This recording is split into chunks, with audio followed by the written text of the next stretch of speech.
모래 언덕의 길, 난민이 된 어린 소녀의 이야기. 콜레트 위다브는 프랑스에서 태어났으며 색채 화가와 그래픽 디자이너로 일하고 있습니다. 모래 언덕의 길은 그의 첫 번째 작품입니다. 나는 탈리아예요. 7살이지만 이미 여행을 많이 했어요. 우리나라 수단은 큰 문제가 있었고 사람들은 나라를 떠나야만 했어요. 나는 무슨 일이 일어나고 있는지 알지 못했지만 갑자기 우리 가족은 떠나야만 했어요. 긴 여행이었어요. 택시는 가는 길 여기저기에 움푹 파인 곳에서 덜컹거렸어요. 우리는 이집트에 도착했어요. 조금 뒤에 다른 사람들과 함께 트럭에 올라탔어요. 오빠는 어떤 남자아이와 게임을 했고 난 엄마에게 기대어 엄마 뱃속에서 동생이 움직이는 것을 느꼈어요.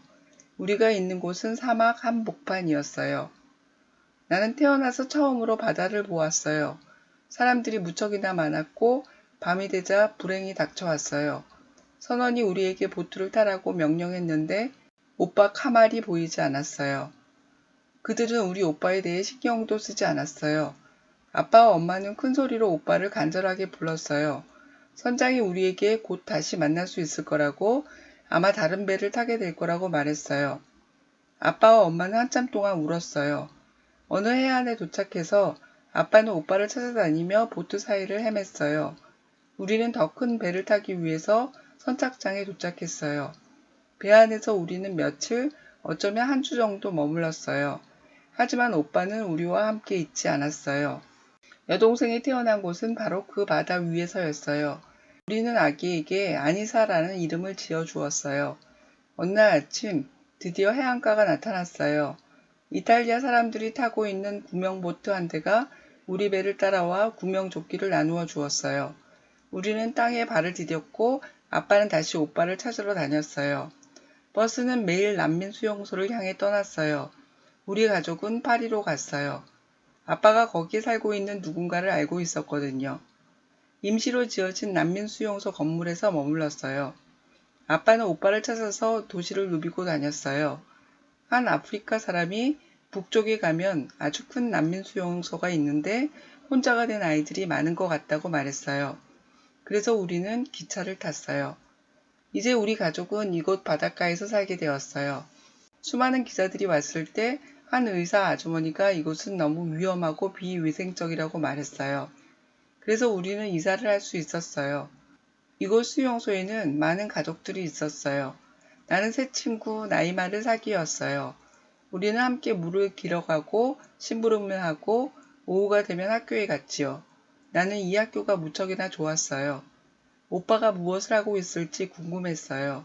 나이마의 가족은 밤이 되면 고속도로로 나가 영국으로 가는 트럭에 타려고 시도했어요.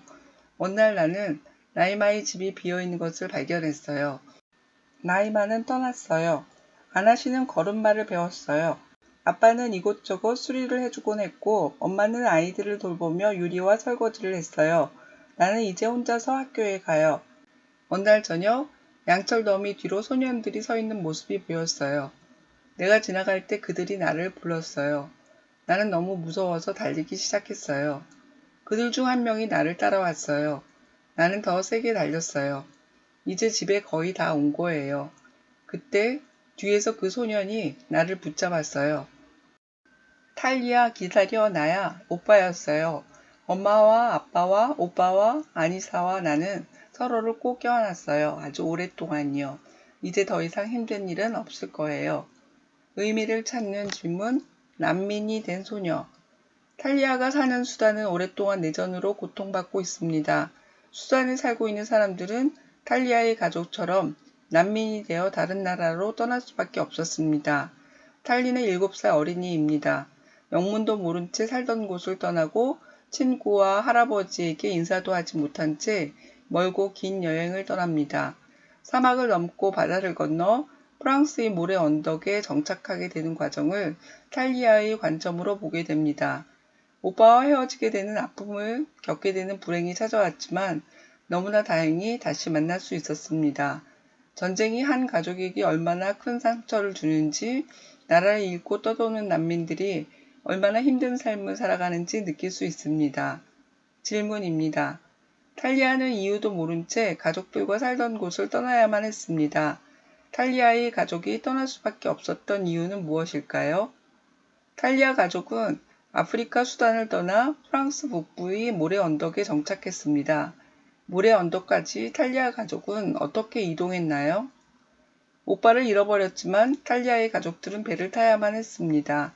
이유는 무엇인가요?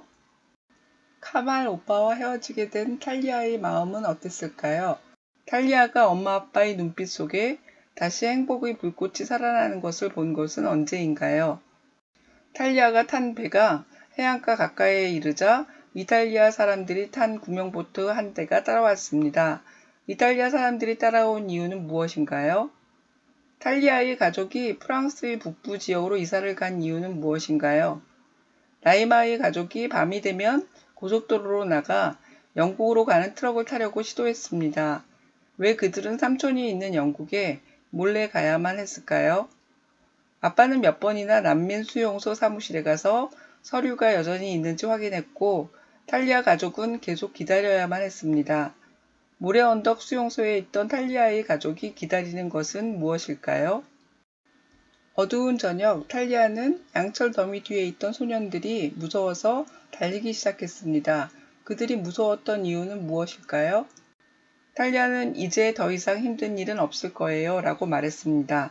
탈리아에게 가장 힘든 일은 무엇이었나요? 왜 그럴까요? 여러분은 갑자기 살던 곳을 떠나거나 가족과 헤어지는 것을 상상할 수 있나요? 만일 그런 불행한 일이 일어난다면 여러분의 마음은 어떨까요?